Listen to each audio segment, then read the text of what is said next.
News every 15 minutes, weather every 10, and sports twice an hour. News Talk KGVO, AM 1290 and now 101.5 FM. You're listening to Montana Morning with Peter Christian.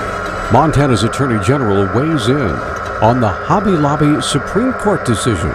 Good morning, everyone. This is Montana Morning. It's Tuesday, the first day of July, and it is dawned absolutely clear and gorgeous out there. It's 47 degrees in Missoula. It's a good portent. We have hot weather on the way this week. Our newscast this morning sponsored by Missoula Nissan Hyundai. We know cars. Their service department open Monday through Saturday for your convenience. They're located near Southgate Mall on Brooks. The Affordable Care Act took a hit yesterday when the Supreme Court ruled in its Hobby Lobby decision that small corporations did not necessarily have to follow the law's insurance contraception mandates or pay a large fine.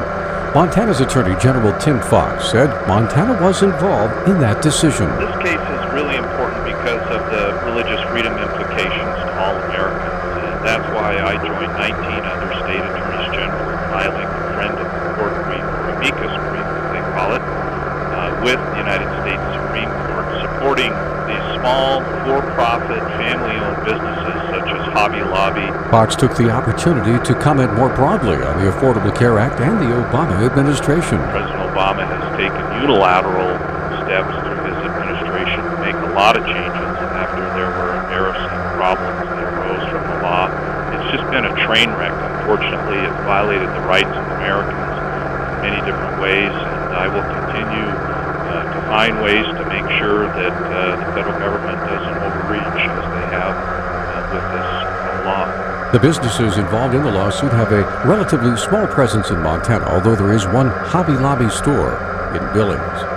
The murder trial of Marcus Karma, originally scheduled to begin January 5th of next year, has now been moved up to begin in December. Karma's attorney Paul Ryan says this development was something that both the state and the defense were working towards. That's no surprise. The judge had indicated in the hearing that they were going to attempt to get that initial setting in December. It all depended on the availability of a courtroom because they're going to need a large courtroom, and it came open, and so we got that. So it's no surprise, I think, to either side at all. Ryan says the fact that the trial will begin a month early will not hinder preparations for either the state or the defense. We'll be ready.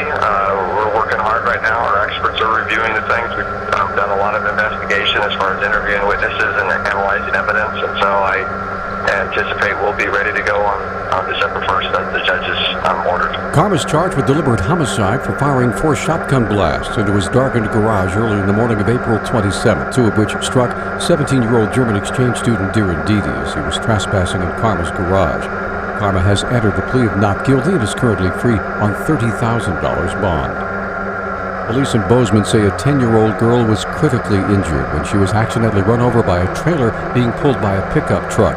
Sergeant Colton Schumacher said the girl was apparently sitting in the back of the trailer when the relative went to move the trailer, not realizing where the girl was. Schumacher says she apparently fell and was run over by the trailer at about 5 o'clock Sunday afternoon. The girl was initially taken to Bozeman Deaconess Hospital, but officials say she may be taken to a children's trauma center in Salt Lake City. Police are saying the girl's injuries are the result of a tragic accident and don't expect any charges to be filed. A 40-year-old Lincoln woman has died of head injuries she suffered in an all-terrain vehicle accident. The Montana Highway Patrol says Heather Turman was moving her ATV across the parking lot of a saloon in Elliston Saturday with her right foot on the running board and her left knee on the seat. Trooper Cherie Lofton told the Independent Record that Turman was somehow distracted and realized she was about to hit a parked vehicle. She turned the handlebars quickly to avoid hitting the vehicle and fell and struck her head. She was airlifted to St. Patrick Hospital in Missoula, where she died on Sunday afternoon. A Missoula man was killed in a motorcycle crash Sunday evening near Lolo. It was identified as 28-year-old Ryan Cole of Missoula. Montana Highway Patrol Trooper Adam Gain was the investigating officer. 28-year-old male was heading eastbound on Highway 12 at mile marker 10. He was attempting to make a left-hand turn when his motorcycle came into contact with the middle guardrail. He traveled a fair distance while in contact with the guardrail. At some point during that contact, he became separated from his motorcycle, and due to the separation and falling off the motorcycle, he received fatal injuries. Gain says even though speed appeared to have been a factor, it was not clear if alcohol may also have played a part in that fatal motorcycle crash. Montana officials say Xerox Corporation is in breach of its contract in developing a new computer program to run complicated Montana Medicaid payments. The state said it has lost nearly $13 million as a result of those delays. According to a June 18th letter from the state to Xerox, the company has not delivered on any of the contract's substantive requirements and has missed numerous deadlines. Xerox officials did not have an immediate comment to an Associated Press question as of Monday. The Medicaid Management and Information System that handled payments to thousands of Medicaid providers is supposed to replace a system more than 30 years old. Today, for the first time in nearly a century, it'll be possible for floaters to travel down the Blackfoot River through Bonner and then into the Clark Fork River. Montana Fish, Wildlife and Park spokeswoman Vivica Krauser explains. It's pretty noteworthy. The section of the Blackfoot that is downriver from the way station access site through where the Milltown Dam once stood is reopening. First time that folks can travel through the confluence there off of the Blackfoot since before the dam was in place. The dam was removed back in March of 2008. Since then, large amount of debris has had to be removed from the river.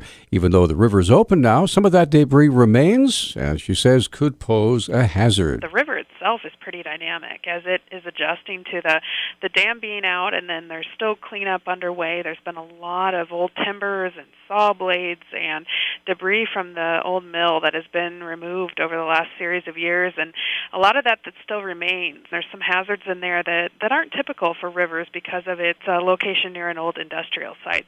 Krauser says the river is still very dangerous and should only be attempted by those with a high level of rafting or floating experience. Federal officials have identified 20 parcels of public lands in 10 states they say could be suitable for bison relocated from Yellowstone Park. The locations include areas as diverse as Arizona's Grand Canyon National Park, an Iowa Wildlife Refuge, and a North Dakota National Historic Site. They were named by the Department of the Interior in a report on bison conservation released yesterday. Yellowstone had roughly 4,600 bison at last count. The population periodically spills into neighboring Montana, triggering large-scale slaughters of the animals to prevent the spread of brucellosis. A pilot program to relocate Yellowstone bison has struggled to overcome livestock industry opposition in Montana. If such a program were made permanent, federal officials say it could be up to a decade before more animals are relocated. Our News Talk time now is 6:10. News Talk, KGVO. Missoula's official weather station. Sunshine and warming temperatures this week. Highs will be in the upper 80s today. By Wednesday, we'll be in the mid-90s. We'll bring in a slight chance of a thunderstorm on Thursday. I'm meteorologist Brooke Foster for KECI 13, your first alert station. Thank you, Brooke. Right now, it's absolutely spectacular morning out there for this first day of July. A clear sky and 47 degrees in Missoula. The forecast in this portion of Montana morning brought to you by, I love saying that, brought to you by Paradise Falls, where you find a full menu of breakfast, lunch, and dinner specialties. You can get this morning started at 7 with island-style French toast or eggs Benedict. Again, that's Paradise Falls on the banks of Brooks.